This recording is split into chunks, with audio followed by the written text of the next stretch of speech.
Tinagurian akong reyna ng pelikulang Pilipino dahil sa aking 70 years career in show business. Ako si Gloria Romero at ito ang kwentong kanto ko. Ipinanganak ako noong December 16, 1933 sa Denver, Colorado, sa isang pamilyang may dugong Pilipino at Amerikano. Sa murang edad, lumipat kami sa Pilipinas at dito ko natagpuan ang aking pagmamahal sa pag-arte.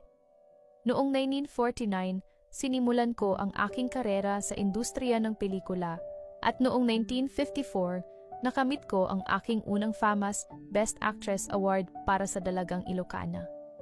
Sa loob ng mahigit 70 years, gumanap ako sa mahigit 250 pelikula at produksyon. Naging bahagi ako ng mga klasikong pelikula tulad ng Tanging Yaman at Nagbabagang Luha na nagbigay sa akin ng pagkakataong maipakita ang aking kakayahan sa pag-arte. Ang aking mga proyekto ay nagdala ng inspirasyon at aliw sa maraming henerasyon ng mga Pilipino. Sa personal na buhay, ikinasal ako kay Juancho Gutierrez noong 1960 at nagkaroon kami ng isang anak, si Marites, ngunit naghiwalay kami matapos ang 12 years ng pagsasama.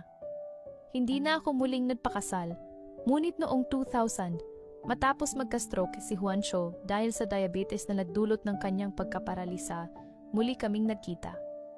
Inalagaan ko siya hanggang sa huling sandali ng kanyang buhay noong 2005. Noong Enero 25, 2025, sa edad na 91, na maalam ako sa mundong ibabaw. Ako si Gloria Romero at ang kwento ko ay paalala na ang tunay na tagumpay ay hindi lamang nasusukat sa mga parangal, kundi sa pagmamahal, malasakit at respeto ng mga taong iyong napasaya at naantig sa pamamagitan ng iyong sining at buhay.